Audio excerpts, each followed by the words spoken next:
As you know, if you watch football and if you're not blind, the Carolina Panthers are a mess. They need a quarterback, an offensive line, and a head coach. And luckily today, we're going to fix two of those problems. As you can see, Jake Mad, and I just pulled out a random name, I have no idea who that is. He replaces Matt Rule, which gets rid of one of the problems, and I'm going to be making the greatest quarterback that ever lived. And that'll be replacing the second problem, that is James Darnold. Wait, Sam Darnold. Now, it doesn't matter what Carolina selects here. I just hope they select a quarterback. Any quarterback they take, I'm going to make a 99 in every single stat and just see how he does. And I'm going to explain why I didn't upload for like 3 weeks. It's because I had an Assassin's Creed video I was working on.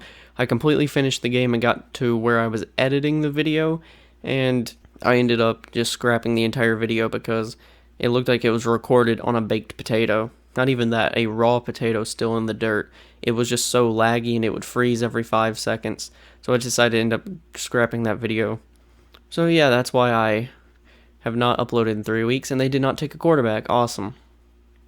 So I'm just going to skip to the end of the draft, pray they take a quarterback, and I'll edit him to be a 99 overall. And if they did not, I'll sign a undrafted free agent rookie quarterback for them. And they do end up taking a quarterback in the 4th round. Howie Canfield will be the new GOAT. He's going to overtake Tom Brady and be one of the only good quarterbacks Carolina has ever had in their franchise. And look at that, 12-5, and we win the division. Unfortunately, we are just in the wild card round, but hopefully we just make the playoffs every year. That's honestly all I can ask for.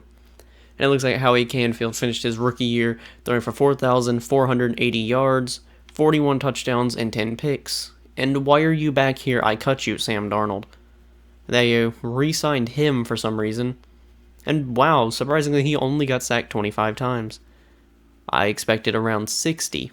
But, yeah, I mean, really good season, especially for a rookie. I mean, he's an X-Factor, 99 overall and everything, so you should expect that.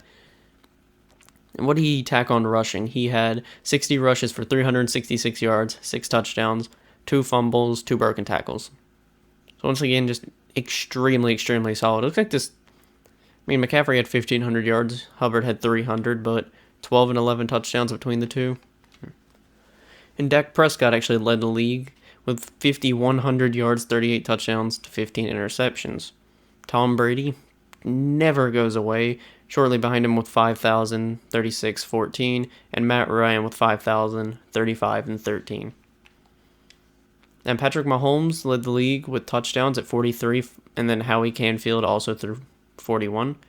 The most interceptions is a tie between Joe Burrow and Tua Tagovailoa.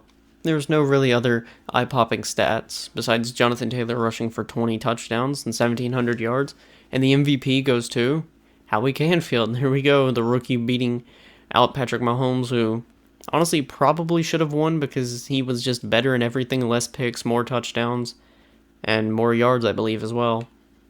Honestly, it just comes down to the record of the team, I'm pretty sure, but I honestly would have given this one to Mahomes. Howie Canfield has a lot more to win in the future. And yep, he wins Offensive Player of the Year and should win Offensive Rookie. Yep, there we go. And Best Quarterback. Yep. So it looks like finally I will have a career sim that something will actually happen and they will do good in. Stats-wise, yes, but success-wise, I don't know. I'm kind of scared because it is the Panthers and they love to either surprisingly make it to the Super Bowl and win or just choke in the early rounds. But they do end up winning 38-17 against Chicago. See how he did in his first ever playoff game. He had 298 yards, 3 touchdowns, but to 2 picks as well. He didn't get sacked, though. Once again, super surprising. And he had 7 carries for 49 yards, no touchdowns, no fumbles, but 3 broken tackles. Now up against Green Bay, I mean, they are choke artists. They've choked the past, 5 years in real life. And they do choke here again, but we win by a field goal, 31-28. Now facing the division rival Tampa Bay Buccaneers, who end up upsetting the number 1 seeded Cardinals. In the Green Bay game, he had 267 yards, 4 touchdowns to no picks, and he got sacked twice. I mean, he was able to outduel Aaron Rodgers in touchdowns and passing yards. That's an accomplishment. And he did not rush at all. Okay, now here. He had 3 rushes for 4 yards. Not too impressive, but the passing stats were impressive and well needed. And this is such a weird championship. The Carolina Panthers and the Tampa Bay Buccaneers and the Cincinnati Bengals and the Oakland Raiders. Well, I guess they're Las Vegas, not Oakland anymore. Carolina loses. All right, Carolina lost 44-30. And so did Cincinnati. They lost 45-38. That is weirdly close scores. Oh, Tom Brady, of course. Howie Canfield had 268 yards, 2 touchdowns, 3 picks, and got sacked 4 times. I guess you just cannot get rid of Tom Brady. You can never get rid of Tom. Rushing, he had 7 attempts, 40 yards, and a touchdown. I mean, he won the MVP. If he's not in the Pro Bowl, something's just actually wrong there. And Tampa Bay ends up stomping the Raiders, who probably should not have been in that Super Bowl anyway. Tom Brady wins his 8th ring. As you can see over there, Howie Canfield, the MVP, Offensive Player of the Year, and Offensive Rookie of the Year. He is already more established than any career sim I've ever done before. 13-4. And, ooh, that's good for us. Looks like Tom Brady actually did retire because Tampa sucks. We end up going 13-4. And at least hopefully I can ride on a consistent playoff schedule. Howie Canfield had 4,300 yards, way under what he had last year, 42 touchdowns, 12 picks, and sacked 11 times. He has really not been sacked as many times as I thought he was, and we can all rejoice Sam Darnold is gone. I mean, he was just a backup, but at least he's just not infecting this team anymore. The league leader in passing yards was Mahomes, who is the only guy who had 5,000 passing yards this season. Ah yes, Jordan Love, Drew Lock, and Taylor Heineke, all almost 5,000-yard passers, and above Justin Herbert and Deshaun Watson. You just have to love Madden Sim sometimes, don't you? Mahomes, 49 touchdowns to 10 picks. I'm assuming he leads the league in both of those. Yep, in touchdowns. And most picks is Jalen Hurts, with Taylor Heineke closely behind at 20. TJ Watt breaking the sack record with 22.5 there. Aaron Donald close behind at 21. I just want to see like I saw, okay, Van Der Esch having 7 picks is interesting, but I just want to see like I saw that one time where Chase Young had like 30 sacks or whatever it was and just absolutely demolished the record. And Patrick Mahomes does win the MVP. And where is Howie? He's 8th in the MVP voting. I guess at least he was there in the MVP race. And he did not win Offensive Player of the Year. Him and McCaffrey are 5th and 7th on the list for Offensive Player of the Year. Getting a first round bye, which is pretty rare for the Panthers and me doing this in general. Now going against Minnesota Vikings. Hopefully we don't choke. That's all I can say. It's just all I can do is click advance next week and hope we don't choke. We do end up winning 31-10. Howie had 263 yards, 1 touchdown, no picks, and didn't get sacked once. Oh, wow, Baker Mayfield. I wonder where he's going to end up in real life because it seems like no one wants him, and no one really knows what's going to happen if he's going to get released or traded. No one really knows. Now all we have to do is beat Arizona, and we're in the Super Bowl. It's not that hard. The 11-6 Cardinals. Carolina's beat Arizona. They did it in real life in the NFC Championship to advance to the Super Bowl, which they later lost, but this time we do not, beating them 33-27. As you can see, the Jaguars made it to the AFC Championship, but our matchup is one that I usually see in Madden a lot for some reason. The Panthers versus the Chiefs. And against the Cardinals, Howie had 265 yards, 2 touchdowns, 2 picks, and got sacked once. And now, since Madden franchise kind of sucks like this, I'm just going to have to watch through the simulate cam of this game. Holmes drops back, passes to the end zone, and is caught in the back of the end zone by Travis Kelce. I don't know why Shaq Thompson was on him, but a beautiful catch by Kelce there. Carolina came back within striking distance of 2 points. Howie dropping back, rolling to the right, rolling back to the left, and taking off with his 99 speed. And it doesn't look like anyone can catch him until he slides into, I believe, Juan Thornhill. Howie dropping back, throwing to the end zone, wide open DJ Moore, and that is a touchdown for Carolina. It said Christian McCaffrey had 79 yards and a touchdown. I kind of want to know what Howie's stats are. I'll look after the game. But that dude in the Hassan Reddick jersey, who's not even on this team in the game or in real life, I'm pretty sure. He might still be in the game, but I'm salty we lost him. He had a good season, but he just wanted to go back to Philadelphia because I believe he played at Temple and just wanted to go back there for some reason. And the Stephon Gilmore thing got me pissed off. I'm just going to go on a rant. Why are you trading draft picks for a guy who's going to play, I believe, 5 games maximum for your team just to leave in the offseason? What was the point of that? And I'm pretty sure they didn't even offer him a contract. Or if they did, it was like not talked about at all. And with the Panthers draft, oh no, we do have Hassan Reddick in the game, and it looks like Mahomes getting pressured, throw out of sack. But the Panthers, because of the trades they've made, Carolina has the 6th overall pick. So they have a first round, 4th, 5th, 5th, 6th, and 7th. So Carolina has the 6th overall pick in the first round, the 137th overall in the 4th round, the 144th in the 5th round, 149th in the 5th round, the 199th in the 6th round, and the 242nd overall pick in the 7th round. So Carolina, because the draft is split into multiple days, Carolina has one day one pick unless they trade back. And honestly, none of that is going to change this team at all. What I honestly hope from this team is for them to draft an offensive lineman at 6 if he's available, like Imke Awondu from NC State, Evan Neal from Alabama, and Charles Cross from Mississippi, I believe. And if all of those guys are off the board, I want Malik Willis. That's the quarterback I want. If they take a quarterback out of this draft class, I definitely want Willis. So I think the top priorities for Carolina at number 6 in real life's draft is to take an offensive lineman, and if all the offensive linemen are gone, take Malik Willis to be the franchise quarterback.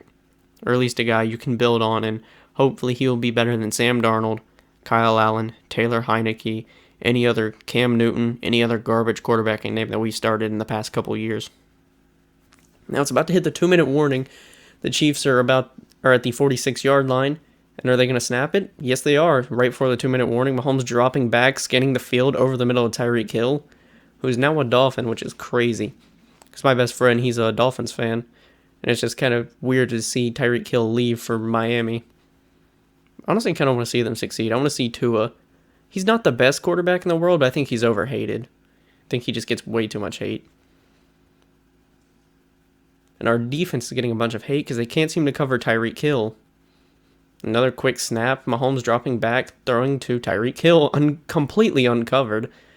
I have no clue who was even supposed to be in his... There was no one in his vicinity. I have no clue who was supposed to be on him. Time's winding down. It'll be under a minute and a half when this ball is snapped. And Kansas City with a touchdown will go up 27-26. They're just letting the clock drip here, just trying to force Carolina to chuck up a Hail Mary and lose, which... Knowing Madden, that's probably exactly what is going to happen. A minute 20 left in the game. The Chiefs at the 6-yard line. Mahomes dropping back, scanning the field, probably going to wide open Tyreek Hill. It is actually intercepted by... I have no clue who that dude is. Who's number 55? Yeah, that guy. Wow. Travis Kelce could have caught that too, but Shaq Thompson and number 17... God, I'm a bad Panthers fan. I don't even know who number 17 is, or 55, but they get the interception, which can quite possibly secure the Super Bowl victory. We'll see what they do here. Probably kneel the clock. The only thing you don't want to happen is a fumble. It shouldn't be that bad. I want to see who wins Super Bowl MVP, because it's shown DJ Moore there has over 100 yards, 8 receptions, and a touchdown. Christian McCaffrey has like 70, 80 yards and a touchdown, and I actually don't know how his stats are in CMC going, almost getting a first down there, forcing the Chiefs to use their first timeout. Yep, and we will see a kneel down that is going to end the game, actually, because Kansas City will call their timeout, and then just kneel down the next play, next 2 plays, that'll be game. And Kansas City does have a chance. They have to return this kick, and he called a fair catch. Okay. Tyreek Hill could have actually returned that and possibly won the Super Bowl, but he called a fair catch for some reason. I've never seen that before, but Carolina Panthers have finally got over the hump. They lost the Patriots by a field goal, and then the catastrophe that was Super Bowl 50. And I mean, I guess apparently, like all those news articles say, all Carolina needs is a quarterback, and apparently that proves true here. As in his second year, Howie Canfield? He has helped carry the Carolina Panthers to their first ever Super Bowl victory in franchise history.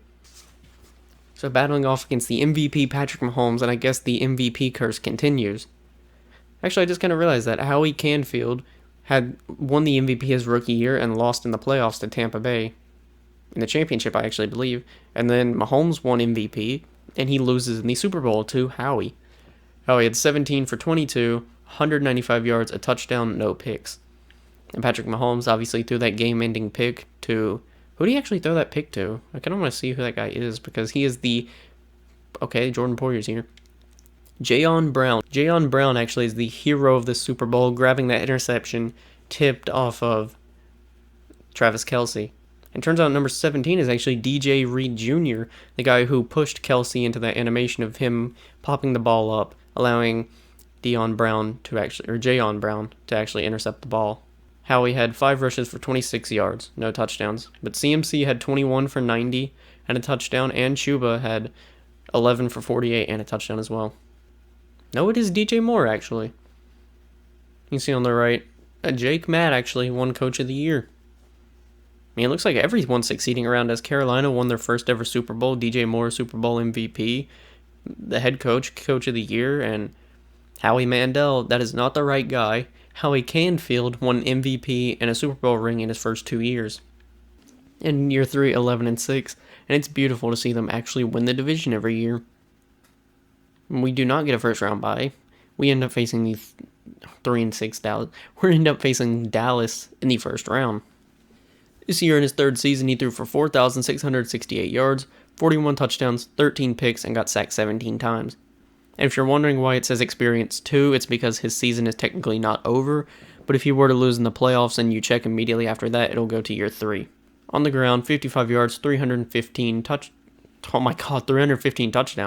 315 yards, 5 touchdowns to no fumbles. Mahomes again leading the league.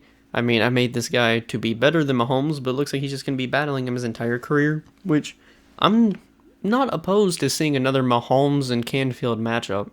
It was pretty fun and actually close in the parts I watched. Very little, but it was still intense how close the Super Bowl came to be. Mahomes, 5,100 yards, 44 touchdowns to 20 interceptions. And I'm pretty sure every every season so far, Mahomes has led the league in touchdowns. And he actually led the league in picks as well, 20. I just kind of clued in to him throwing 20 interceptions. And this is funny, Sam Darnold. I guess at least he found himself another starting job. But at least it was somewhere else and not on the Panthers. And the MVP, Howie Canfield, which, if you're superstitious, is pretty bad. Hey, Kamara. I guess he's up there, but McCaffrey was up there. But this is kind of interesting because if you know anything about the NFL, there's this thing called the MVP curse, which obviously is not real, but people have just speculated, superstitious people. And McCaffrey wins Offensive Player of the Year. What I'm trying to say is there's like a correlation between when the guy wins MVP and then he goes on to lose in the playoffs. Like it happened to Rodgers when he won back-to-back. I believe it happened to Mahomes as well. I think he ended up losing. Lamar Jackson ended up losing in the playoffs when he won MVP. Just kind of something interesting that people have concluded about the MVP. And we beat Dallas. And we'll see if Howie loses, that's the reason why. Not because the team let him down, but because of the MVP curse. In this game, he went strong with 257 yards, 4 touchdowns, 1 interception, and did not get sacked a single time. And he also added 1 carry for 2 yards and a touchdown. Another handily win, 45-23 against Minnesota. Here, alright, looks like he had the game of his career here. Howie came out at 358 yards, 5 touchdowns, no interceptions, and only got sacked once. Can Carolina make it to back-to-back? Yes, they do, only by 3 though. But Carolina has successfully made it to back-to-back Super Bowls, with the Ravens actually taking down the Patriots there. He had 278 yards, 2 touchdowns, 0 interceptions, and he got sacked once. Lamar Jackson is obviously trying to win his first ever Super Bowl. Howie Canfield is trying to cement his legacy by winning his 2nd ring and a ring back-to-back, and the Ravens are just trying to get Lamar Jackson his 1st ring. Here we are in the 4th quarter with Carolina down 23-16. Howie dropping back, quick pass off to McCaffrey for the 1st down. And Howie has a pick. He's 16 for 27, 197 yards, 1 touchdown to 1 interception. And while I was just skimming through getting to the 4th quarter, no one really did anything the 1st quarter, but it was just a field goal. And Carolina was stopped from scoring a bunch. They resulted to 3 field goals. They resulted 3 field goals before they finally scored their first touchdown. A pitch to McCaffrey off to the right. Taylor Morton blocking McCaffrey, it looks like. He got on the ground and just got McCaffrey's way. He really didn't block any more in that play. Marlon Humphrey with a nice tackle. 3rd and 9 here. Carolina needs to convert this to at least get points on the board so they don't get shut out. Dropping back. Another insanely quick pass to McCaffrey who walks out of bounds. I guess he felt the pressure and just had to get the ball out, and they are punting. I honestly thought they were going for it for a second. And no fair catch. And no return on the punt. Ball is down at the 21-yard line. Lamar Jackson dropping back deep on 3rd and 12. Any incomplete number 15. I honestly think there was a little bit of pass interference there. Or holding or something right there. It's probably just the camera angle, but it looked kind of awkward. 3 and out for Baltimore. Carolina getting the ball back, and that was an amazing punt. Carolina's down at their own 34. 3 minutes, 12 seconds left. Down by 6. Or down by 7. They're down a touchdown. Howie dropping back. Rolling to the right. Throwing quick to McCaffrey. Open over the middle. Brought down by Chuck Clark. Man, they really love these quick passes to McCaffrey, don't they? Even when I'm playing the Panthers, that's all they run is just quick passes to McCaffrey. No matter what the downage is, no matter how far deep in their own red zone they are, if they're in their own end zone, they'll still do it. 2nd and 8, 2:30 left to go. Another quick pass to McCaffrey. Granted, it wasn't to the sideline this time, but it was a catch and throw. And we're about to hit the 2-minute warning. Can they get one more playoff? And yes, they are going to get the playoff for the 2-minute warning. A quick pass to Christian McCaffrey. Okay. I mean, I kind of said it as a joke, but now they are just legitimately throwing quick passes to Christian McCaffrey only. Dropping back after the no huddle, running away, getting around 93, who I think is old man Calais Campbell, to the end zone. Howie Canfield showing off the 99 speed and the escape artist. The DNs were just too slow to keep up with him. And now, for a tie game, the kicker, who is some auto-generated guy, I'm pretty sure, because I remember him from the first game, he nails it in. 23-23, Carolina ties up the ball game. Unfortunately, the last 2 big moments and most important moments in the Super Bowl, the recording glitched out. My audio isn't there, and as you can see, the footage got sped up, but Brian Burns strip sacks Lamar Jackson and setting up Carolina in perfect position where Brendan McManus is able to hit the game-winning field goal and win Carolina back-to-back Super Bowls. Canfield in this one ended up going 23 of 34 for 253 yards, 1 touchdown to 1 interception. He added on 3 rushes for 34 yards and a touchdown, which we actually did watch, which was a nice rushing touchdown by him. I want to see who got the interception. It was Patrick Queen, and Brian Burns got the only sack of the entire game for both teams, and the game-winning forced fumble strip sack. That set up the game-winning touchdown by this man right here. That is actually Brendan McManus. Okay, we have a completely different kicker then. In the first game we played, we had some auto-generated guy because he did not have a face, but this guy, Brendan McManus, formerly held the record for the longest kick in NFL history, has just won a Super Bowl. So I left everything automated, like the AI just controls the Panthers. They sign whoever they want, draft whoever they want, and everything. And that guy who I said looks like Monte Ellis is actually Mike Evans. They signed him on a 2-year deal here. So this is such an interesting receiving core. You have Mike Evans, DJ Moore, and then this Devin Dunnervliet guy. Dunverney? I don't know how to pronounce that, but it's a really good receiving core. Almost had 3 1,000-yard receivers, and this dude even had 15 touchdowns. Like I said earlier, I put Howie Canfield on a 7-year deal, so he still has 4 more years left. Year 4, can Carolina complete the trifecta and three-peat? 12-5, once again leading our division, as we should. But this time the division's a lot closer, with the Saints and Buccaneers both going 10-7. We get the first seed in the NFC actually this time, so we get another first-round bye. 4,313 yards, 35 touchdowns to 14 picks, and sacked 26 times. And this is actually kind of a down year for Howie. He had way less yards, a couple less touchdowns, a few more interceptions, and got sacked more times as well. And on the ground, he had 41 attempts for 263 yards and 1 touchdown. And if you're interested, Deshaun Watson actually threw the most yards of the season with 4,810. The leader in touchdowns was Andrew Claxton and Trevor Lawrence, and Mac Jones ended up throwing the most picks. And Lamar Jackson actually does win MVP. I think, where is he? He's not actually on the ballot for the MVP. So this is the first time in his career, and it comes in his 4th year, that Howie is not in the running for MVP. And neither for Offensive Player of the Year either. He is not here. Christian McCaffrey is here, but not Howie. The only thing I can find him on was 7th place in the Best Quarterback Award. And Carolina does come out on top by 3, 30-27 against the rival Buccaneers. In this game, Howie had 288 yards, 2 touchdowns, 1 interception, and got sacked 1 time. Poor Russell Wilson, he got sacked 6 times. It's also kind of weird to see Russell Wilson in Tampa Bay. Carolina has made it back to the Super Bowl by defeating the Minnesota Vikings 33-14. They're going up against the 2nd-seeded Steelers, who upsetted Patrick Mahomes and the Chiefs in the AFC Championship. Howie Canfield, 277 yards, 2 touchdowns, 0 picks, and he got sacked 0 times. On the ground, he added 2 attempts for 13 yards. So Carolina has made it back to its, 3rd Super Bowl? Oh yeah, 3rd Super Bowl in a row, going for the three-peat.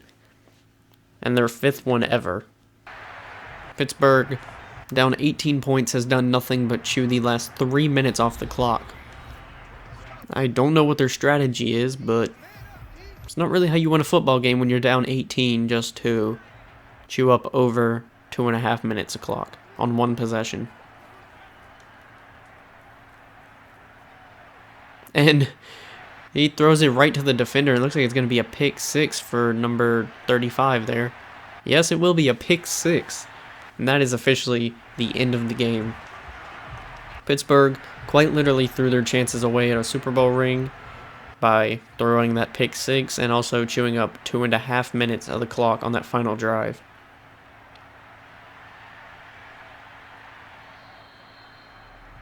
Almost an amazing catch by Claypool. Yep, okay, they upheld it. Claypool almost had another great catch. They've had 2 really good catches that were just a couple inches away from being inbounds, and both of them were touchdown catches. And there's the 3rd pick, and that one will finally end the game to DJ Reed Jr. And Carolina has officially done something that may have only been done once in the NFL by the 90s Cowboys dynasty, is win a three-peat. 3 back-to-back championships. And I don't even know if that Cowboys team won 3 in a row. I'm going to look that up. And I just looked it up, and actually, no, that has never happened before. A team has never three-peated in the NFL, aka won 3 consecutive Super Bowls. Dallas won 3 in 4 years. They won back-to-back rings, and then San Francisco won a ring, and then they won again in 96. But this is the first time in NFL history that this has actually happened. A team completing the three-peat. With our best record so far being 14-3, obviously being number 1 in the East. Wait, that's basketball. In the NFC, getting the number 1 seed. And it pretty much looks like the exact playoff bracket from last year, maybe a couple surprise teams. This time New Orleans made it in place of Tampa. Howie Canfield had a bounce-back year with 4,520 yards, 43 touchdowns to 8 interceptions, and got sacked 15 times. Apparently had a longest pass of 91 yards. And rushing, he had 60 attempts, 332 yards, 2 touchdowns. And Patrick Mahomes throwing for almost 6,000 yards, 5,922, with 55 touchdowns, 9 interceptions, and got sacked 26 times. I think it is safe to say that Patrick Mahomes is going to win the MVP, considering he tied the passing touchdowns in a season record and beat the passing yards in a record. And to no one's surprise, Patrick Mahomes wins MVP. Oh, and he went 16-1. Yeah, he deserves MVP. Almost 6,000 passing yards, 55 touchdowns, only 8 interceptions, and going 16-1. Yeah, he definitely deserves that. There's a lot of 14-3 teams, dang. And we actually end up losing to Minnesota 30-24. Well, I guess it had to happen sometime. Minnesota, after beating them like 3 years straight, maybe. We've at least beat them around 3 or 4 times in the playoffs. They finally had to get the revenge And the Chiefs end up dropping. The 16-1 Chiefs lose to the Jets. Looks like the Ravens might actually be able to make it back to the Super Bowl. But the number 1 seed just got upset by the 7th seeded Vikings. As I see down there, Atlanta went 2-15. The Vikings make the Super Bowl, upsetting the Packers as well. So the Minnesota Vikings have beat the number 1, number 2, and number 3 seed on their way to a Super Bowl berth. And the Ravens just demolished the Jets. Then Baltimore gets the revenge after losing last season.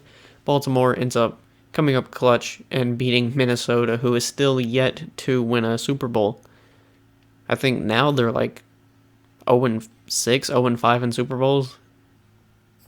My bad, I don't think I showed who was MVP for the Super Bowl last year. It was Daniel Roberts, the cornerback. Looks like a down year for everyone. We only went 10-7, a major drop-off from our 14-3 season last year. But Howie, around the same actually, 4,321 yards, 42 touchdowns, 13 interceptions, and got sacked 25 times. And on the ground, he had 50 carries for 289 yards and 3 touchdowns. And Mahomes continues his dominance with 5,231 yards, 38 touchdowns to 14 interceptions. And Lamar Jackson, Howie Canfield, and Justin Fields all actually tied for the most touchdowns in the league with 42. And Connor Ritchie threw 18 picks. And Jonathan Taylor actually does win MVP this year. He had 21 rushing touchdowns. And Howie Canfield is actually here this time. He's 8th in the MVP race. But that's better than last year when he wasn't even in the race at all. At least we do not have to worry about Michigan. No, it's Minnesota. Oh my god. At least we don't have to worry about Minnesota this playoff run as they missed the playoffs. We end up beating Chicago by 20, 48-28. Howie Canfield had 295 yards, 5 passing touchdowns, 0 interceptions, and 1 sack. We do end up beating the division rival Atlanta Falcons, 28-14. Howie had 156 yards, 2 touchdowns, no picks, and got sacked 1 time. We beat the Giants 26-29, upsetting the number 1 seed actually. Back to the Super Bowl, Howie had 233 yards, 3 touchdowns, and no picks, and he did not get sacked at all. Joe Burrow with a touchdown pass to Jamar Chase, but it is too late considering there's like 30 seconds left on the clock because, 38 seconds exactly. I didn't show much from this game because Carolina scored most of their points in the first quarter and Cincinnati really didn't do much at all. And it was a 17-point game for almost the entire third and fourth quarter. And with that field goal up and good, that is the official icing on the cake for Carolina to win a Super Bowl after being knocked out in the first round by the Minnesota Vikings last year. Let's just say they wanted the revenge and ended up getting the revenge against Cincinnati, winning 30-17. How he ended up going 23-36, 268 yards, 2 touchdowns, but throwing 2 picks as well. And on the ground, having 2 carries for 13 yards. And our right end, Quentin Francosis. Alright, I probably just butchered that. He is the MVP of Super Bowl 62. And it's just nice to see, mainly because I'm a Panthers fan, but also just nice to see, 4 Super Bowls in 5 years? 12-5 this year. And we're playing the division rival Saints in the wild card round. Howie Canfield had 4,594 yards, 36 touchdowns to 10 interceptions, and he was sacked a total of 20 times. And on the ground, he added 53 attempts for 309 yards and 1 touchdown. ACMC had 1,600 yards and 21 touchdowns. Alright, this was just a good year for running backs. Najee Harris, 24, Josh Jacobs, 22, Christian McCaffrey, 21, and Jonathan Taylor, 20. Right, Chris Cardona leads the league in passing yards, and it's really not even close. He had 5,521. He had 58 touchdowns. That breaks the record. And 13 interceptions. He got sacked 32 times as well. Well, I know he at least broke the passing touchdowns in a season record, and I think he might have broke the passing yards in real life record. Obviously, he led the league, and once again, it was not even close. 37 between Connor Ritchie, Patrick Mahomes, and Joe Burrow. And the most picks was Tua with 20. And Nick Bosa had 24 sacks. Alright, we're seeing some records broken, which I like to see. Nick Bosa is really the first one to come close. Nick Bosa is the first one to actually break the record. I think we had a couple of people with like 22 or 21. So it's nice to see that the AI is actually breaking records, and to no one's surprise, The dude who just had like the best quarterback season of all time, won MVP. CMC was 4th in the running, and Howie Canfield was actually 8th. Chris Cardona guy did break Peyton Manning's real-life record, but he did not beat Patrick Mahomes' 5,900 yards. I kind of just clued in. That is almost 500 yards more than the actual real-life record set by Peyton Manning. And we annihilate the Saints. I love to see that. We win 42-19. I'm just happy we didn't choke in the wild card round. Howie Canfield had 331 yards, 3 touchdowns to 0 picks, and did not get sacked a single time. And on the ground, he had 1 rush for 11 yards. Something weird, I'm probably just going to jinx it, but the only 2 fumbles on his career for rushing were in the first game I played with him, where it was a strip sack and then another just hit he fumbled on. I believe it was a Jamal Adams hit stick. And we beat Detroit barely, 29-26. And now we're going up against the Cardona guy. Against the Lions, he had 232 yards, 0 touchdowns to 1 interception. And he was sacked 1 time. And it looks like we were playing to lose that game as Joe Davenport dotted us up for 330 yards and 3 touchdowns. But Christian McCaffrey came to the rescue. 16 carries, 110 yards, 3 touchdowns. Howie only managed 5 attempts for 44 yards. Jumping into the start of the 4th quarter here, Carolina is down 10, 24-14. I hope Carolina is able to make a good comeback and make this game very interesting. Dropping back, Hanfield to the wide open guy on the corner. I believe that's Terrace Marshall. I'm wrong. And on 3rd down, they, for some reason, sub McCaffrey out for D. Peters, who gets immediately wrapped up in the backfield. It is now 4th and 7. Carolina is taking their field goal. And it looks like this is Carolina's 3rd different kicker. Just like Carolina in real life, they can never find a stable kicker. It's through the uprights, and it is good. Carolina chops the lead down 2. Carolina chops the lead down to 6. 7, I cannot count at all. That is 7. Now, I'd obviously love to see Carolina make the comeback, but I'm fine with a really good game. The handoff to the running back wrapped up immediately, but I think he got the first down. Elijah Mitchell, yes, he did. Bad news for Carolina. They're going to use the 2-minute warning up here. Carolina needs some defensive stops if they even want a chance at trying to win this game or tie it up. Now, New York is probably just going to, they're just going to chew clock. All Carolina has to do is just wrap him up, don't allow him to get yardage, and use their timeouts. And Cardona gets sacked on 3rd and 7, I believe by J.C. Horn. Carolina calls their final timeout. So now Howie Canfield has no timeouts, but 1:49 left. Good to go down the field and score the game-tying touchdown. Carolina has to drive down the field 77 yards to the end zone. And if I had to guess, it's probably just going to be some quick passes and some stupid clock management. But Howie Canfield dropping a dime to Christian McCaffrey open over the middle, breaking a tackle, and down at the 40-yard line. Manfield dropping back. Canfield. Another quick pass to McCaffrey, who smartly runs out of bounds. I think it's the first time I've seen the AI actually run out of bounds to conserve clock. Canfield takes a snap, quick pass, and it is almost picked off. A terrible decision to throw that. I guess it stops the clock, but unfortunately it's 3rd and 4. They have to go for this if they don't get this. Dropping back to pass, taking off. Canfield, he is gone. Canfield takes off, scores a rushing touchdown. Carolina is 1 extra point away from tying this game up. Now, New York has all 3 timeouts, and probably after the kickoff will probably have around 40 seconds unless it goes into the end zone. So they'll have either 40 to 45 seconds to go down and kick a field goal with all 3 timeouts. Carolina is now playing the overtime game. Just play good defense and don't allow them. Yes, he will have to take it out. And Carolina misses some pretty easy tackles, but well, I was actually right. 40 seconds left on the clock. All New York needs is field goal range, which I'm assuming is probably like a 50-yarder for their kicker. Unless he sucks, it's around like a 40 or 30. And they run the ball. Kind of interesting. And don't call a timeout either. And are audibling to a pass. This is a very interesting play call. Yep, fake run. Cardona dropping back. Brian Burns is about to sack him. Burns chasing him down and getting the sack. And this game is going to overtime. New York really should have played to get a field goal. I don't know what they were doing. They had all 3 timeouts, and now they have the potential to lose this game in overtime because of that. And Carolina does win the toss.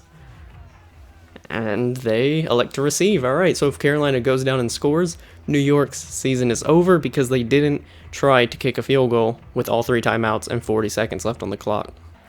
And I don't know if Madden does like the sudden death field goal thing will win it now. Canfield rolling out once again over the middle. Donovan Peoples-Jones, I believe, unless he changed his number. They are down to the 4-yard line, and that is them chewing up the entire first quarter. Well, first overtime quarter. Now that all that stands within Carolina and another Super Bowl trip is 4 yards. That's all they need to win this game. And he passes quickly, and that is a touchdown to, I believe, Tommy Tremble. And just like that, the Giants' season is over. Cardano, whatever his name was, the Giants' quarterback, his MVP season is ruined in overtime by Howie Canfield and Tommy Tremble. I mean, that was just a really good comeback for Carolina. Howie Canfield ended up going 34 for 48 for 400 yards, 2 touchdowns to 2 picks. And it said he got sacked twice. And Howie Canfield as well. He had 4 rushes for 47 yards and the game-tying touchdown. But I guess they just did not decide to cover over the middle, and that just pretty much allowed them to win. You can see right there at halftime, Carolina was down 17-7, but the fourth quarter, 10-0, is just where they ended up absolutely demolishing them.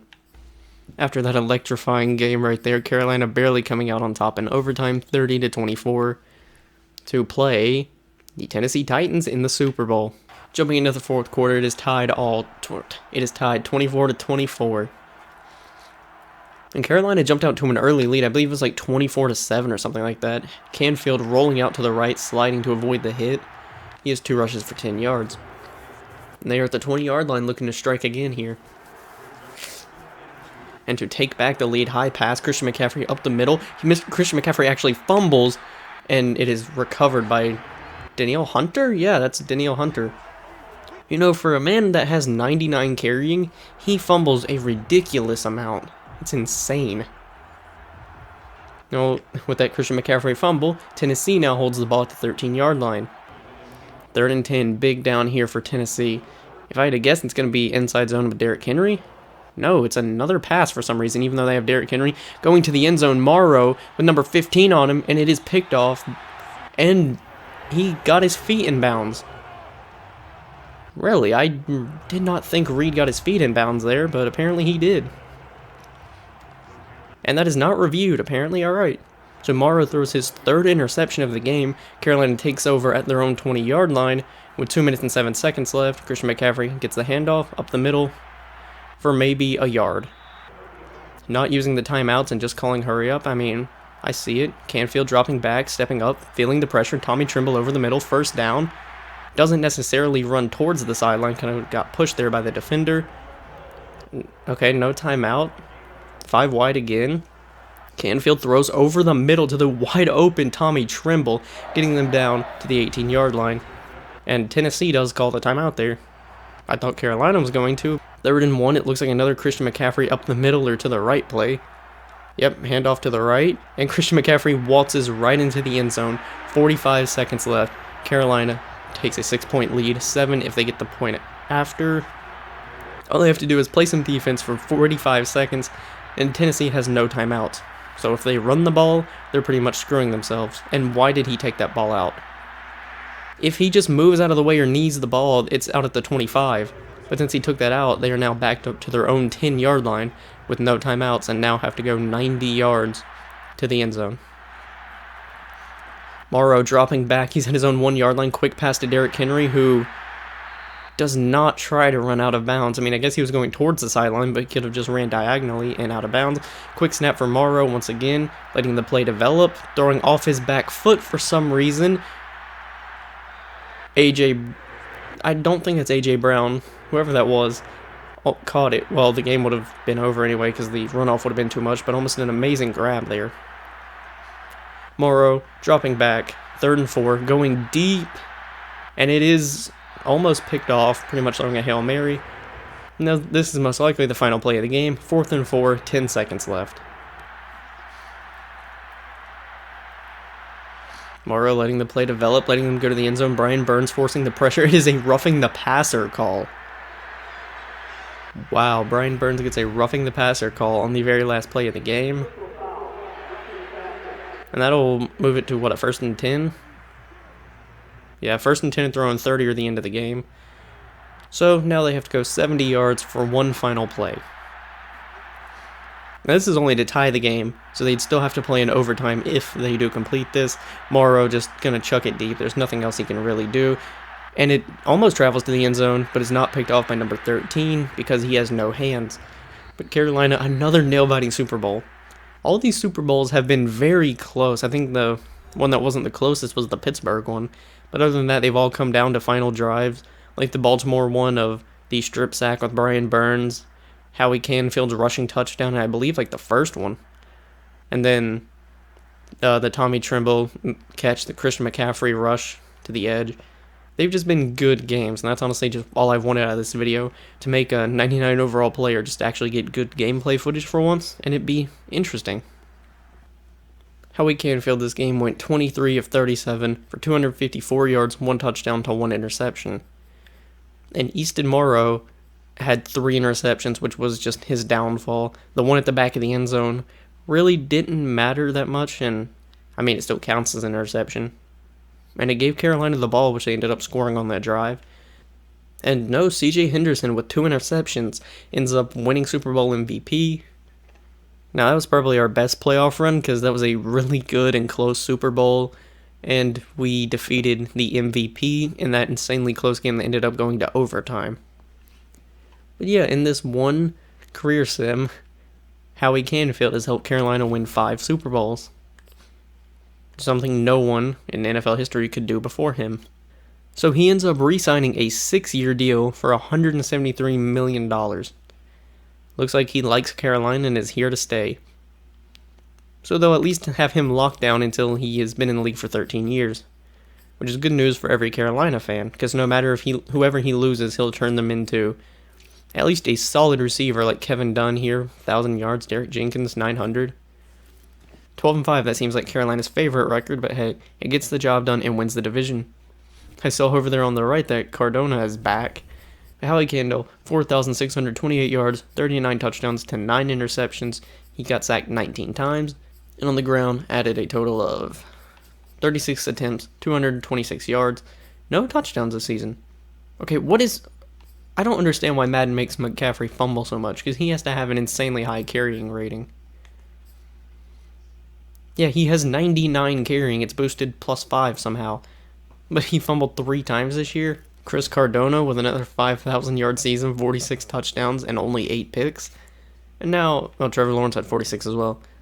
But I would not mind at all seeing more battles between Cardona and Howie Canfield. I mean, if all of them play out like that overtime game, I want that to happen. I want to see more of that.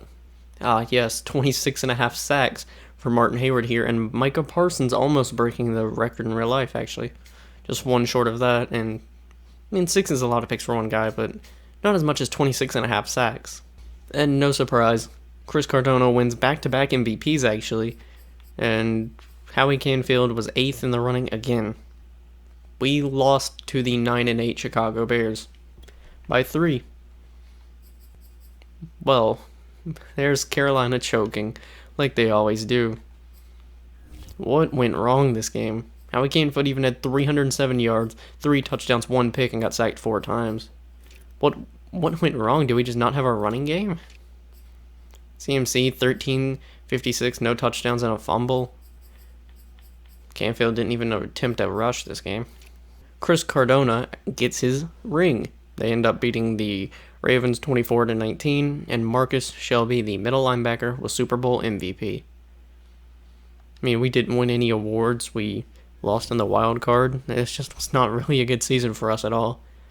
I mean, we've won the division ever since every season that we've had Howie, so at least we have that going for us. And this year, actually, we missed the playoffs entirely, I believe, going 9-8, and yes, this is the first time in his career, and for this video, he has missed the playoffs. It's honestly kind of surprising, because I thought no matter how bad of a team, he could still carry it. But for his 9th year, Howie Canfield had 4,330 yards, 31 touchdowns, but with 16 picks. I believe that's the highest amount he's ever thrown, and he got sacked 18 times. On the ground, he added 46 carries for 236 yards, 2 touchdowns, and yet again, no fumble. And Mac Jones this year leads the league in passing with 4,665 yards. And Patrick Mahomes, I believe, leading the league in touchdowns with 40. And the most interceptions was Trevor Lawrence with 18. But Howie Canfield was actually tied for second. Baltimore actually comes out there and brutally murders the Arizona Cardinals 42-10, with the Super Bowl MVP being Lamar Jackson. Carolina back to its winning ways, I guess, going 10-7 and actually making the playoffs this year. I assume a very low seed yet. Oh, no, actually the third seed. Howie Canfield, 4,107 yards, 39 touchdowns to 9 interceptions, and he got sacked 19 times. And he had 50 carries for 259 yards, 1 touchdown. The league leader in passing yards is Patrick Mahomes with 5,193, closely followed behind Chris Cardona with 5,167, and the leader in touchdowns was Kyler Murray with 42 passing touchdowns, and the most interceptions was Chris Cardona with 22. And Carolina ends up losing the wild card round to the 6th-seeded 49ers 27-24. Howie Canfield had 209 yards, 2 touchdowns, 0 interceptions, and he was sacked 1 time. Here's how Howie Canfield has done only 10 years into the league. He has 44,282 passing yards, 389 touchdowns, 114 interceptions, and has been sacked 195 times. And on the ground, he has 506 carries for 2,870 yards, 23 touchdowns, and 2 fumbles. And these fumbles were in the first game when I played as him. And San Francisco ends up winning the Super Bowl, with Mac Jones being the Super Bowl MVP. And I guess if you have to lose in the playoffs, at least you want to lose to the team that went on to win the Super Bowl. A way better year this year, going 12-5 and facing division rival Tampa Bay in the wild card round. Canfield in his 11th year had 4,541 yards, 31 touchdowns to 7 interceptions, and got sacked 17 times. He also tacked on 51 carries for 278 yards and 5 touchdowns.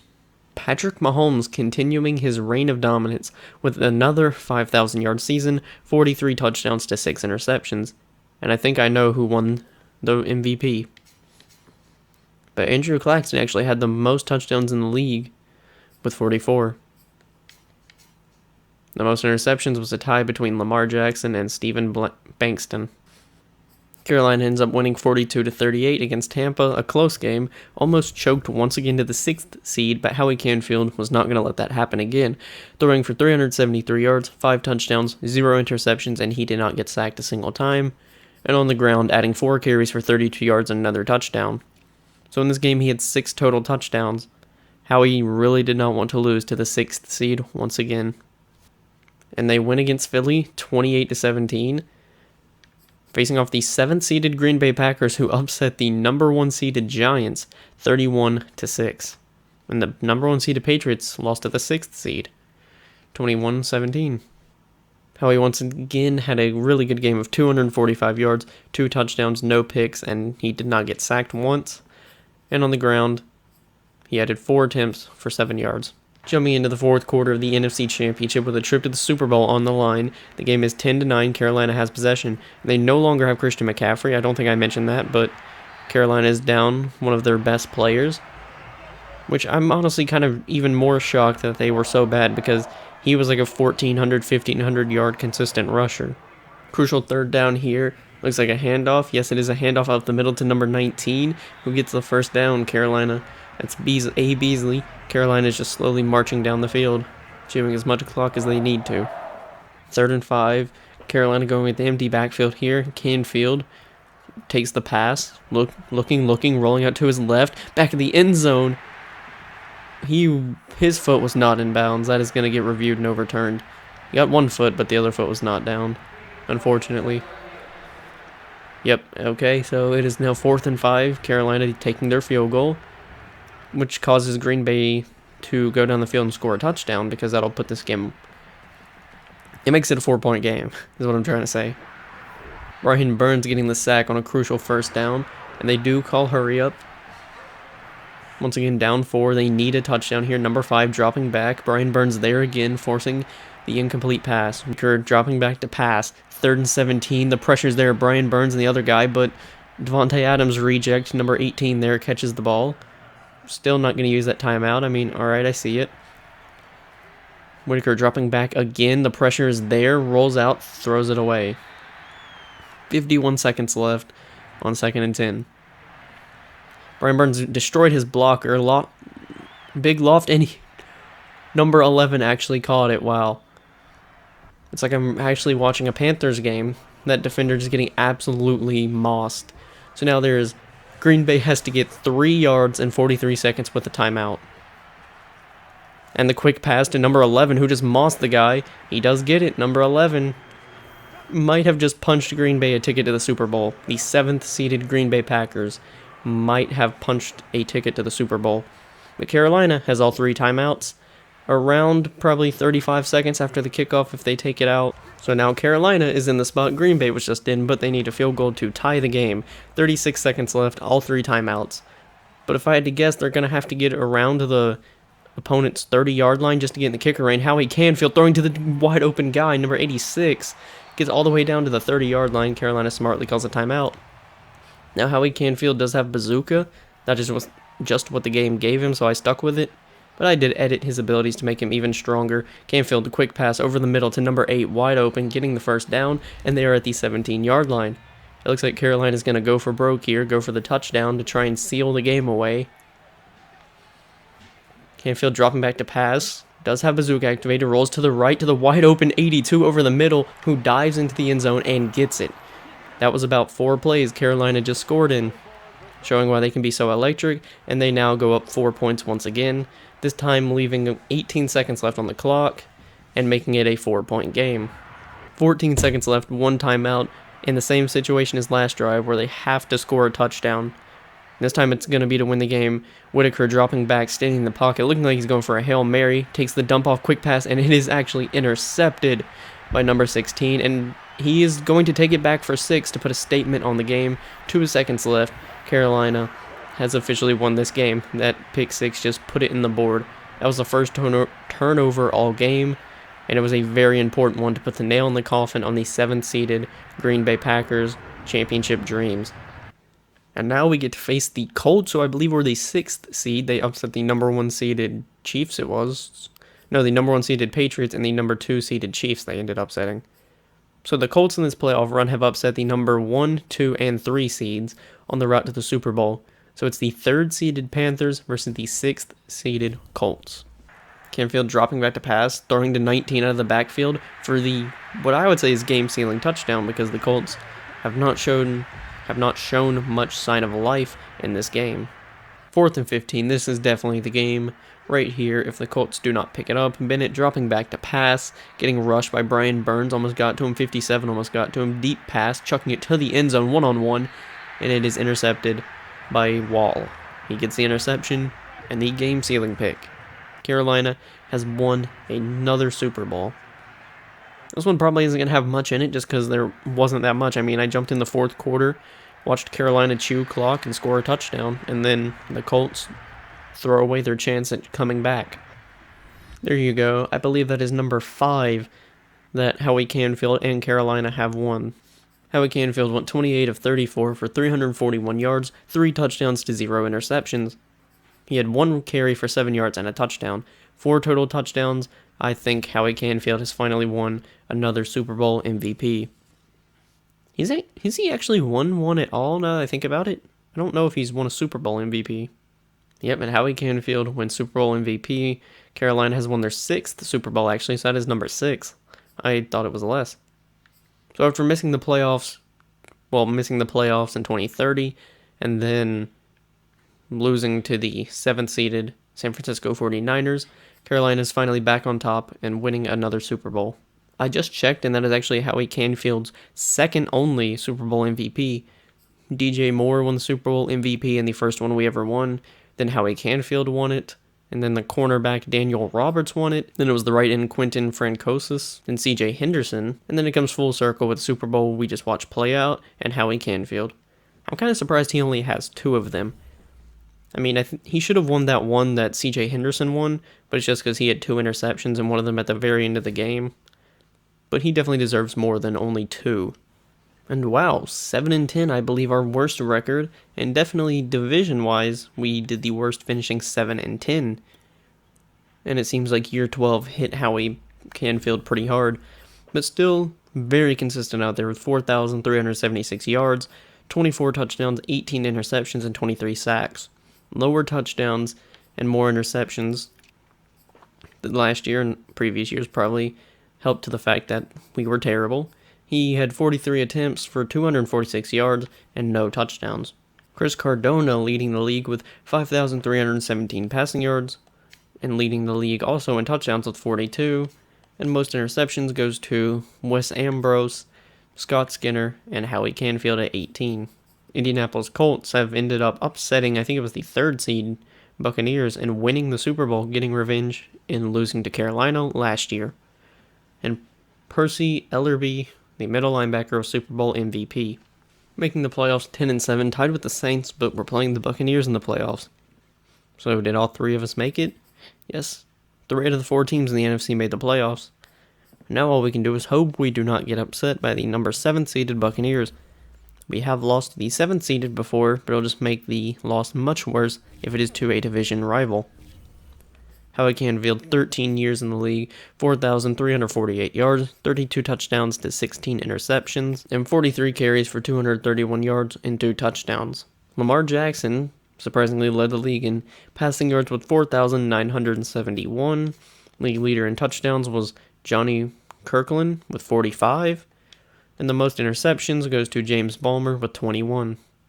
Carolina ends up taking home the first game against the 7th-seeded Buccaneers, 21-10. And in this one, Canfield had 241 yards, 2 touchdowns, 0 interceptions, and he got sacked 2 times. And on the ground, he had 3 carries for 23 yards. And we win 20-0. I think that's the first time I've seen a shutout in the playoffs, actually, no matter just simming, or while I'm simming, but we actually shut out the Saints. Canfield, 217 yards, 1 touchdown, 1 interception. He was sacked 1 time, and he had 4 rushes for 22 yards. And another matchup of Chris Cardona versus Howie Canfield for the NFC Championship. This has honestly been a great unexpected rivalry between these two. I know they've only met like 2 or 3 times, but they've been intense matches and very fun to watch, and it looks like we will actually be in a snow game. Jumping into the 4th quarter, it is honestly looking very dim for the New York Giants. They're down 27-3. Carolina has just had control of this game the entire time, and the Giants haven't been able to do anything, obviously, with only 3 points. Carolina just took control and almost had a scoreless half, but New York scored right before the start of that 3rd quarter. Cardona standing in the pocket all the time in the world with a quick pass to number 13. I was about to say it's Odell, but it's probably just some auto-generated guy. He goes to the end zone, and wow, that is so unfortunate. Number 4 drops the touchdown, and that honestly wouldn't have helped them at all because there's no time left, and Carolina is just going to chew the clock and win this game.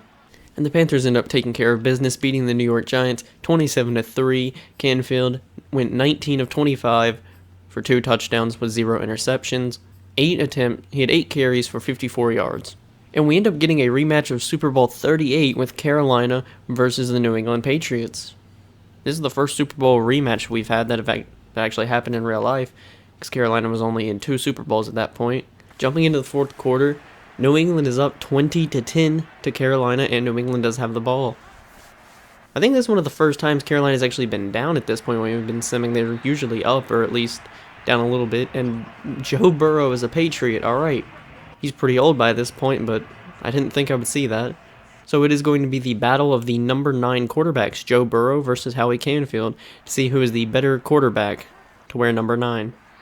Joe Burrow going 5 wide, quick pass, and it is dropped, 3rd and 8. Pivotal point for Carolina. They cannot allow a first down here if they want a chance to stay in the game. Joe Burrow takes the pass on 3rd and 8, looking, hit as he throws, and the receiver steps out of bounds. He will not get it, and I believe they're out of field goal range, 4th and 2. No, they're going for the field goal. It'll be a very long field goal attempt for number 5 here. Kick is up, and it is wide right and not even close at all. All right. believe that was about like a 54-yarder maybe, somewhere along there. So now Howie Canfield is able to take the field. Carolina's defense just forced a missed field goal. I was about to say a 3 and out, but they really didn't do that. Canfield dropping back to pass over the middle to the wide open number 3, and they are already at the 22-yard line. Now they do have all 3 timeouts, which they're going to need to keep on defense to stop the Patriots from running the clock out. Carolina is only 6 yards away. Canfield throwing. He's rolling out to the right, and he's going to take off, but throws it for some reason. And they're down at the 1-yard line. He was better off just running. Carolina is making so many mistakes, chewing too much clock. Another pass, all-out blitz. Number 3 is wide open in the left side of the end zone, and there's the touchdown they needed. But now they need 3 points. Well, if this extra point is good, it'll be a 3-point game. And it is. Carolina is within 3 points. Now all they need is a defensive stop and to get into field goal range, which they have shown that they can do this before. Carolina stacking the box, expecting a run on 3rd and 2, and it's a pitch out to the right, and Brian Burns does end up getting there. Carolina has a minute and 13 left. Brian Burns coming in clutch, and this might be his last ever game as a Panther. So he strikes big in a moment when they need him to. Looks about a 44-yard field goal for the kicker, and it is short and a little bit far right as well. So New England has left the door wide open for Carolina here. Hobbs has missed terribly on his last 2 field goals, and all Carolina needs is 3 points to tie the game, a touchdown to win it. And they just go to the sideline, get in field goal range, and overtime Super Bowl. Canfield rolling out to his right in front of the defender, using his 99 speed, throwing across his body to number 7, who ends up dropping the ball. Honestly, once again, he should have just used his speed and taken off. He has 99 speed. So I don't know why. He should be able to outrun any defender like that, but once again, throwing across his body to number 89, who's wide open on the other side of the field. Does not run out of bounds for some reason. Carolina could have lost the game there if there was a little time, but they're running another pass play instead of spiking the ball. Canfield to the right. 89 still not running out of bounds for some reason. I don't even know what's going on, honestly. Number 89, Baxter, is just wide open on the right side of the field. He actually did get called out of bounds there. And Carolina is going for the touchdown. They want this win. Canfield dropping back, maybe looking for Baxter again. 93 in his face. He's rolling out to the left and passes it for some reason, but gets the touchdown to number 10. Canfield honestly should have just played that safe and ran in the end zone himself, because if he throws a pick there, Carolina's season is over. The point after is up, and it is good. Carolina leads 24-20, 19 seconds left. New England has all 3 timeouts, but most likely they're going to have to go around 80 yards down the field probably. 75 if he needs it, but no, he's going to take it out. And he gets wrapped up around the 20, he gets wrapped up at the 25. So New England has 3 timeouts, 16 seconds to go 75 yards, to score the game-winning touchdown. 7 seconds left. This very well could be the last play of the game. And for some players, the last play of their career. Joe Burrow, once again, all the time in the world, letting the play develop, going deep. This will be the last play of the game. And it is incomplete. Carolina somehow made a 10-point comeback in about 2 minutes, actually. Maybe even like a minute and a half. Carolina managed to make a 10-point comeback and win the Super Bowl, getting revenge for Adam Vinatieri kicking the game-winning Super Bowl. Howie Canfield is pretty clutch and just balled out this game entirely. He was 27 of 34 for 278 passing yards and 3 touchdowns. Him and Joe Burrow actually had the same amount of passing yards. And this guy, Derek Baxter, honestly deserves MVP of this game, just for the final drive there before Carolina scored that touchdown, to where he was open on the right side of the field 2 plays in a row. Pretty much securing Carolina the win, because they were in field goal range and they were just going for the game-winning touchdown. Howie Canfield does end up winning Super Bowl MVP and helping Carolina win their 7th Super Bowl. Oh, and this is the worst record we've ever had, going 8-9. I guess this just was not our year whatsoever. I mean, Howie Canfield, though, still had a strong year. 4,801 passing yards, 36 touchdowns, 7 interceptions, and on the ground, 50 carries for 252 yards and 2 touchdowns. And for the first time in his career, beating out old Justin Herbert, but Howie Canfield leads the league in passing yards. And he's tied for 3rd for most touchdowns in the NFL. Mac Jones and Justin Herbert were tied for leading the league. Well, we will end up seeing a rematch of a Super Bowl that we had in real life, the Colts and the Saints. It's kind of cool we had two back-to-back Super Bowl rematches. And the Saints end up winning 29-22, beating out the Colts, and Mark Wilcox is the Super Bowl MVP. This year, Carolina bounces back 10-7 and making the wild card and playing the Packers, who I've not seen do anything in a while. Howie Canfield almost passing for 5,000 yards with 4,973, 39 touchdowns to 11 interceptions, and adding on 52 carries for 317 yards and 2 touchdowns. And the league leader in passing yards was Chris Cardona at 5,000, just barely edging out Howie Canfield. And the leader in touchdowns was Bryce Whitaker, actually with the Packers. Most interceptions, Howie Hughes with 25. And Bryce Whitaker actually wins MVP, once again edging out Howie Canfield just slightly. Canfield has been kind of unlucky, and he is third place in the Offensive Player of the Year award. He's just been getting slightly edged out, even though I think he's had a chance to win at least like 2 of these MVPs. He definitely should have won at least one of them. Carolina wins 42-31 against Green Bay in the wild card round. Canfield had 289 yards, 4 passing touchdowns, 1 interception, and he was sacked 3 times.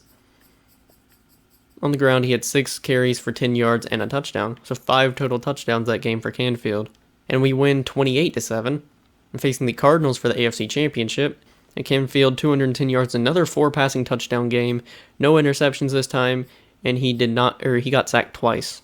3rd and 7, Carolina is down 21-17. They are down by 4. 6 minutes left to go with a trip to the Super Bowl on the line. 72 getting around the edge, and it is incomplete. Number 26 forcing 88 to drop the ball, and Arizona will be punting the ball. Carolina will get a chance to drive down the field and take the lead for once, because I'm pretty sure they've been down the entire game.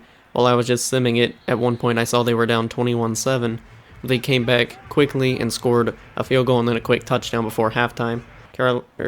Canfield passing, rolling out of the pocket, using his 99 speed and escape artist to his advantage, and walking right into the end zone. Once again, using his 99 speed perfectly right there.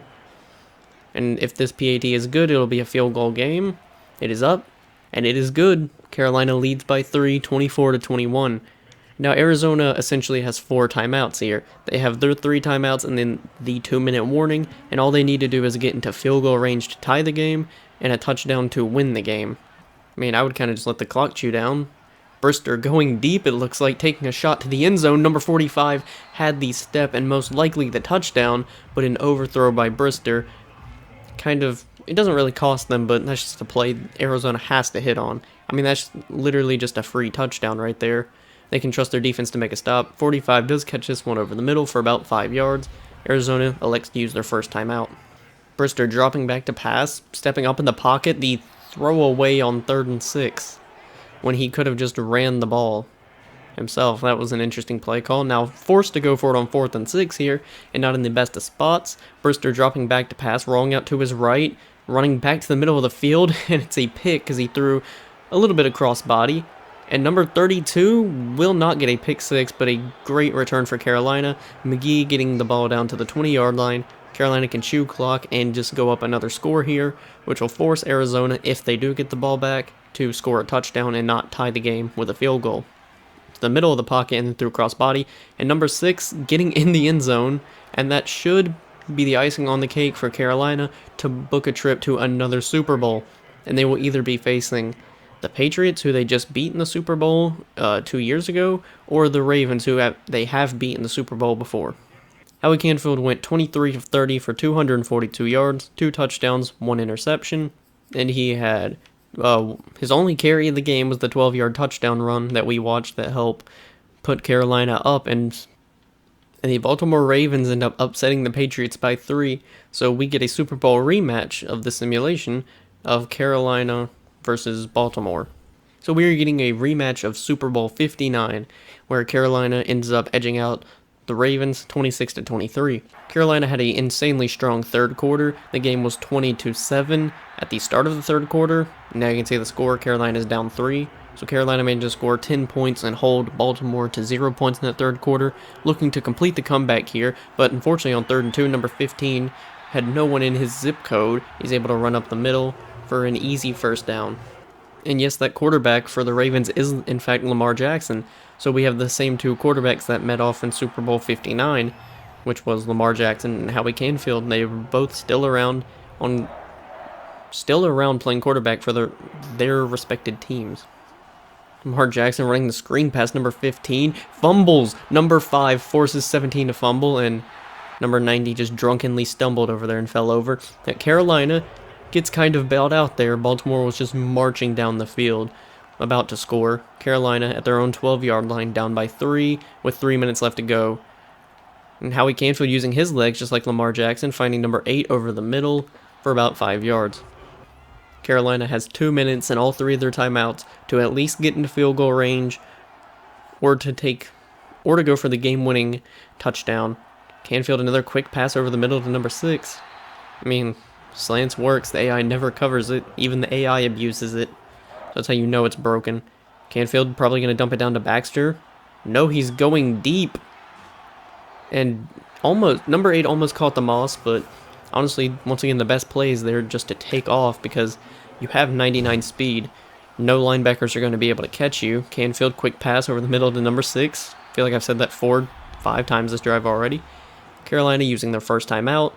Pretty early, actually. The AI usually just spams hurry up, but a minute 30 left. Canfield on 3rd and 2. Big play here. Short pass is intercepted by number 22. Terrible pass by Canfield.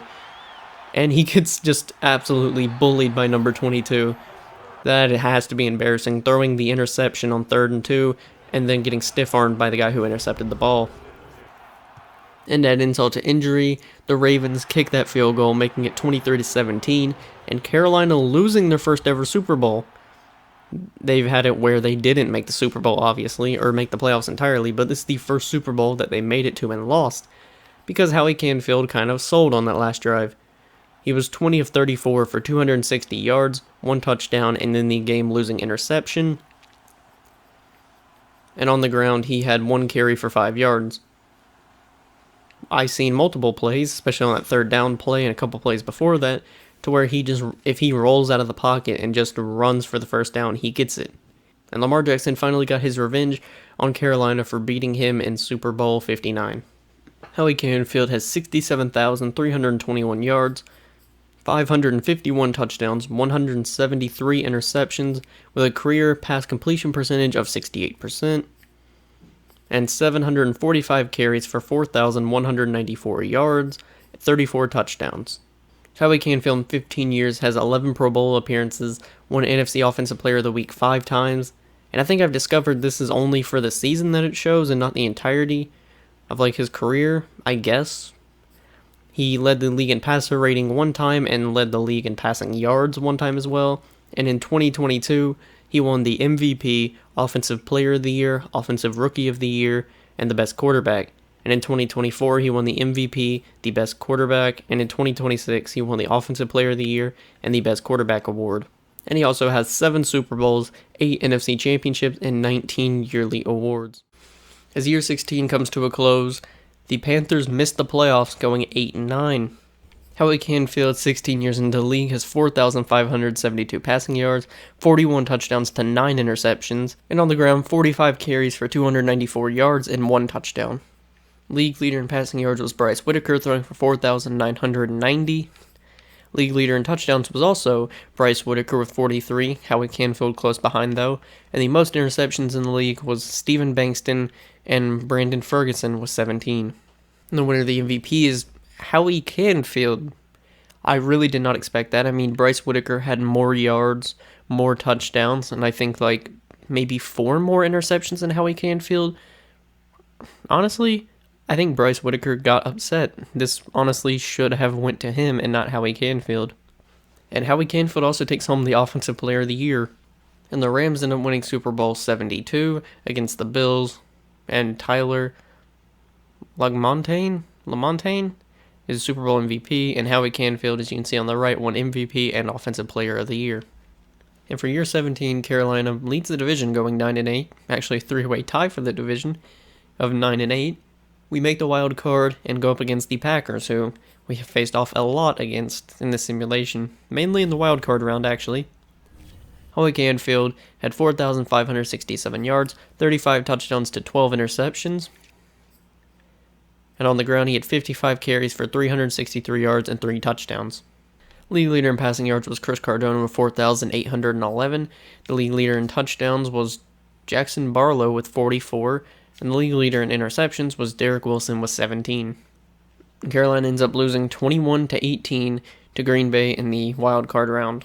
Howie Canfield had 266 yards, 2 touchdowns, 1 interception. He was sacked 4 times. And on the ground, he didn't do much. He had 2 carries for 11 yards. The Panthers, whether it's in real life or Madden, like to have a weird stretch of where they'll do really good and then miss the playoffs but make the wild card round and then just immediately lose. So it's kind of like they just didn't make the playoffs at all.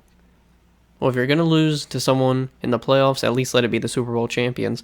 I'm pretty sure this happened with us when we lost to San Francisco. They went on to win the Super Bowl.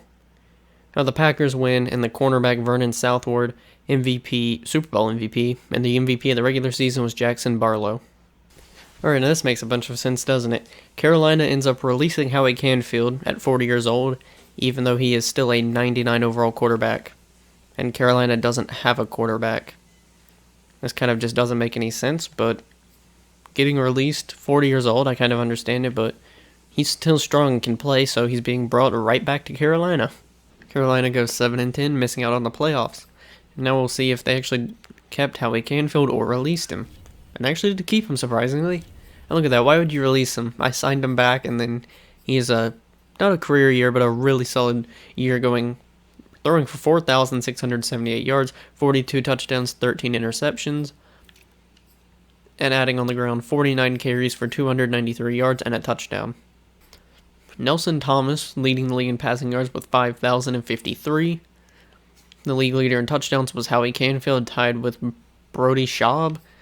And the league leader in touchdowns was Colin Pierce with 19. And in Super Bowl 74, the Ravens end up winning another Super Bowl with the MVP being Nolan Mullins. I can't read. It has not been 3 straight Super Bowls, yes. There have been 3 straight Super Bowls to where the cornerback has been Super Bowl MVP. Wow, they actually re-signed him. I'm kind of surprised. Which begs the question, why did they cut him in the first place if I brought him back and then they re-signed him? Why did he change his number to 22? Okay, so obviously I guess someone else had number 9 and he's number 22. I don't like that at all. That just looks wrong. He should be number 9. That's better. 6-11 and missing out on the playoffs. He had 4,542 yards, 38 touchdowns to 6 interceptions. Then he had 57 carries for 374 yards and 2 touchdowns. League leader in passing yards was Steve Archer with 4,842. League leader in touchdowns was Maurice Fisher with 44. And the league leader in interceptions was Derek Wilson with 21. And Howie Canfield is the MVP. Alright, I really did not expect that. And Offensive Player of the Year. And the best quarterback. Alright, he sweeps the quarterback awards. And I kind of don't know how. I mean, yeah, that's good passing yards and good touchdowns and low interceptions, but really? I mean, alright, I'll take his 4th MVP, I believe.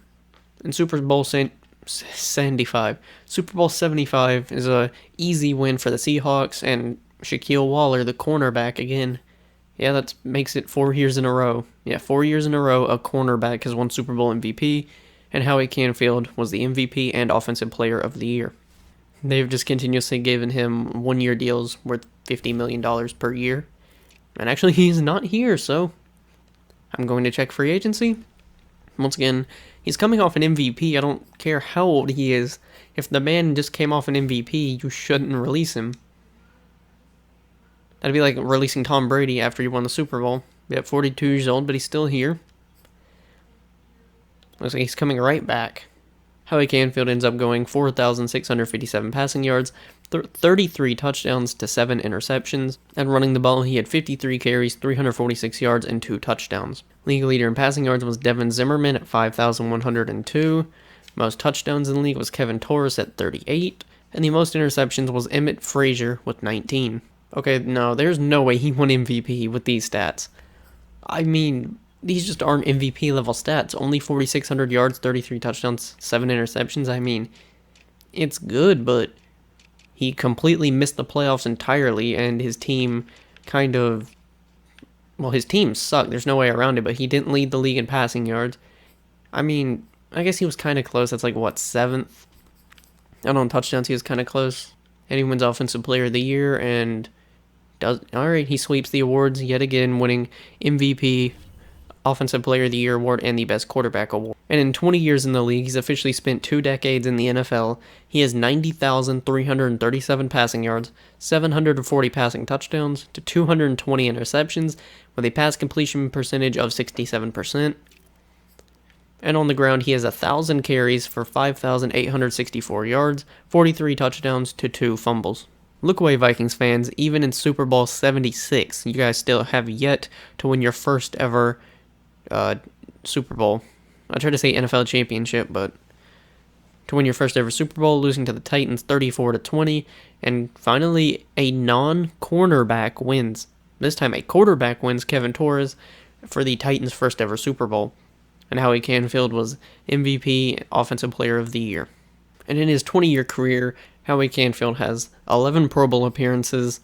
I'm just ignoring these Offensive Player of the Weeks because it's different every time you look at it. Every season, it'll just be for that season and not like overall, which kind of doesn't make any sense how they could just have a stat, oh, he was the NFC Offensive Player of the Week 30 times or whatever. He led the league in passer rating one year and passing yards, which is not on here for some reason. In 2039, he was the best quarterback, and in 2022, he won the MVP, Offensive Player of the Year, Offensive Rookie of the Year, and the Best Quarterback award. In 2024, he won the MVP and the Best Quarterback. In 2037, he won the Best Quarterback. In 2026, he won the Offensive Player of the Year. In 2026, the Best Quarterback award as well. In 2040, he won the Best Quarterback award. In 2037, he won an MVP, Offensive Player of the Year. In 2040, he won another MVP, Offensive Player of the Year. And in 2041, he won the MVP, Offensive Player of the Year, and the Best Quarterback award. And that makes it 5 MVPs for Howie Canfield, and this is his first ever back-to-back MVP award. He won it in 2040 and then 2041. And he has won 7 Super Bowls, won 8 AFC championships, and he has 29 yearly awards. So they do re-sign him, which I still don't understand why they cut him. But if I had to guess, it's to a 1-year, $50 million deal. Yep, that's exactly what it is. I'm pretty sure the most different his contract has been in the past 8 years now is $50.7 million for the total salary. But he's been getting the exact same contract for a good while now. Now going into his 21st year into the NFL, he's getting up there with Tom Brady. Well, I guess I can say they improved. Not by much, going 6-11 this year. Yeah, I have nothing else to say. I mean, they improved by 1 win. Howie Canfield kind of declining a bit, but still doing really good with 4,392 passing yards, 28 touchdowns to 4 interceptions. Did I say he got sacked 40 times this year? That's the most in a while, actually. And on the ground, he had 51 carries for 318 yards and 1 touchdown. League leader in passing yards was Nelson Thomas, throwing for 5,109. League leader in touchdowns was Blake Huff with 38. And the league leader in interceptions was Brody Schaub with 21 interceptions. And in Super Bowl 77, the Chargers take down the Giants 39-25, getting the Chargers their first ever Super Bowl, and Super Bowl MVP is Brody Schaub. And the MVP of the regular season is Eli Jordan, and he won Offensive Player of the Year as well.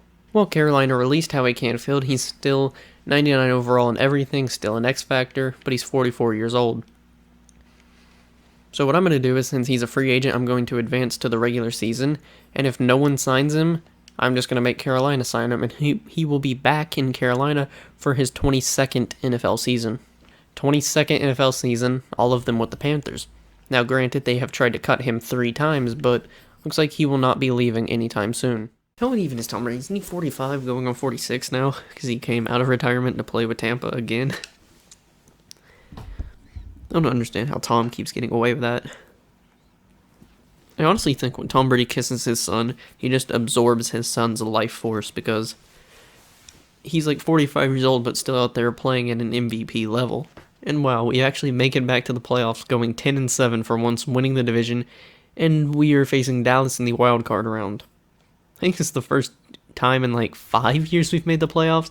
But Howie Canfield throwing for 4,744 yards, 41 touchdowns to 11 interceptions. And on the ground, the 45-year-old man, he's 45, right? 44. The 44-year-old man had 44 attempts for 292 yards and 1 touchdown. League leader in passing yards was Eli Jordan with 5,260, and that might be the record. I'm not exactly sure, but league leader in touchdowns was Brody Schaub. Howie Canfield was second only by 1 touchdown, and the most interceptions was Chad Brinkley with 27. He almost had a 30-30 season, just like Jameis Winston did, with 30 touchdowns to 30 interceptions. What? Why do they not have a defensive coordinator? That should be on automatic, and I've also just never seen that before. How have we played an entire season without a defensive coordinator unless we fired him even though we made the playoffs, which makes no sense? And well, Joe Flores is my only option, so I guess he's getting hired. 3rd and goal, Carolina looking to stop Dallas. They were at the 2-yard line but ran a pitch where they lost 5 yards. Number 4, wearing Dak Prescott's number, actually throws, and it is a touchdown. Carolina is now down 24-10, and in a very bad spot here. Dallas has just been destroying Carolina. It looks like Carolina not having the offensive momentum. Canfield, though, can he still produce? I mean, wasting a bunch of time just for a short pass. Yeah, Canfield doesn't even have 100 passing yards, and we're in the 4th quarter with under 3 minutes left. And no sense of urgency for Carolina. A 3:10 left on the clock, down 14 points.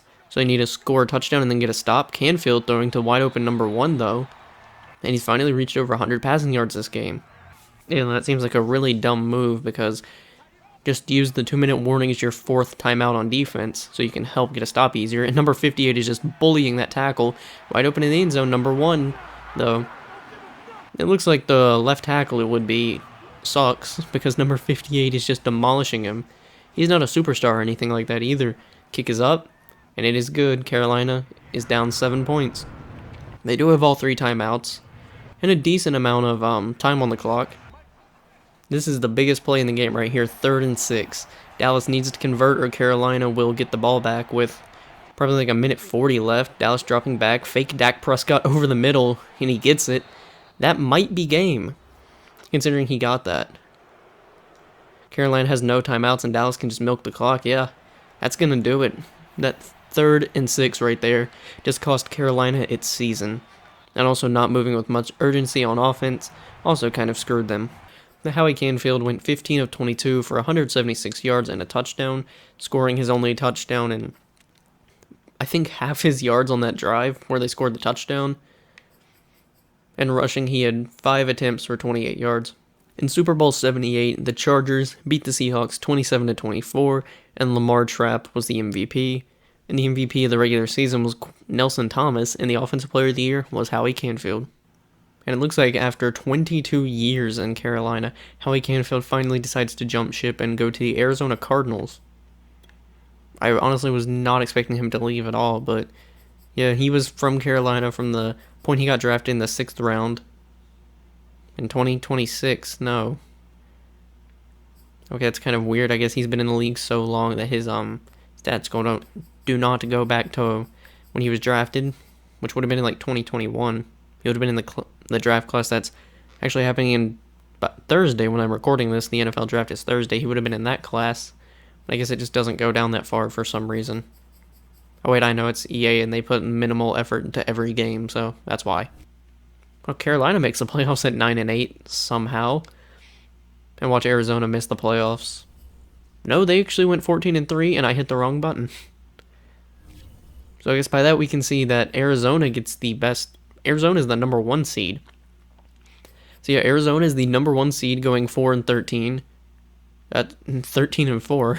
So Carolina has to beat the Falcons and then the winner of the Saints and Packers game to get to the NFC Championship, and the Arizona has to beat the winner of the Giants and Vikings game to make it to the AFC Championship. So we can potentially see a Howie Canfield versus Carolina Panthers NFC Championship matchup. Howie Canfield threw for 4,529 yards, 27 touchdowns to 10 interceptions, and that does not look right with that Cardinals logo next to him after seeing him on the Panthers for the past 22 years. He had 49 carries, 263 yards, and I think this is his first or one of his first seasons with 0 rushing touchdowns. And the league leader in passing yards was Kevin Torres with 5,128.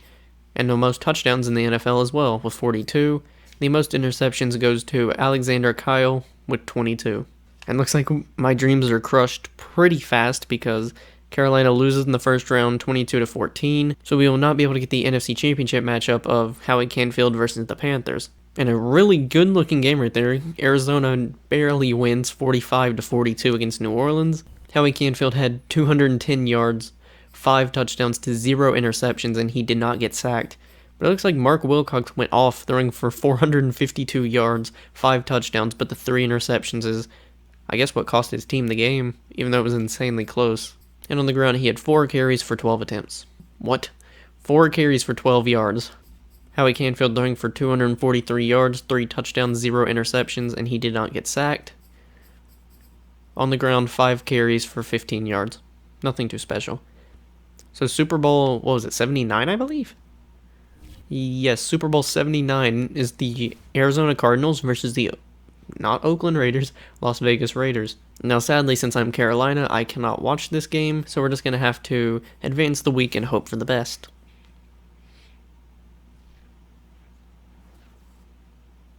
And they lost, of course they did, trying to disappoint me. Well, the Raiders edge out Howie Canfield and the Cardinals in Super Bowl 79, and Kareem Hill is the Super Bowl MVP. Kevin Torres was the MVP of the regular season, and he also won the Offensive Player of the Year award. That's Howie Canfield's second ever Super Bowl loss, one to the Raiders and one to the Ravens. And Howie Canfield, definitely putting up video game numbers, has 104,002 passing yards, the first ever quarterback to pass 100,000, and probably the only one to ever do it. He has 836 touchdowns to 245 interceptions, with a career pass completion percentage of 68%. And running the ball, he has had 1,148 carries, 6,737 yards, 45 touchdowns, and only 2 fumbles. I honestly think the game is just glitching at this point, because apparently he made a Pro Bowl, because he had 12 last year and 13 this year, which means he made the Pro Bowl, but he didn't play in the Pro Bowl because he went to the Super Bowl. And you're also meaning to tell me all those other seasons he won MVP that he did not make the Pro Bowl? I honestly just don't understand. So in 23 years, he has made 13 Pro Bowls. I'm just going to stop reading the Offensive Player of the Week because he wins at least 2 every year. So he led the league in passer rating twice, and he also led the league in passing yards 1 time. In 2039, he was the best quarterback. In 2022, he was the MVP, Offensive Player of the Year, Offensive Rookie of the Year, and the best quarterback. In 2024, he was the MVP, best quarterback. 2037, he was the best quarterback. In 2026, he won Offensive Player of the Year and the best quarterback. 2040, best quarterback. 2037, the MVP, Offensive Player of the Year. In 2040, he won the MVP, Offensive Player of the Year. In 2041, he won the MVP, Offensive Player of the Year, Best Quarterback, and in 2043, he won the Offensive Player of the Year, and he has won a total of 5 MVPs. And he has 7 Super Bowls, 9 NFC Championships, and 32 yearly awards, and he has a Super Bowl record of 7-2. Wow, I was actually right.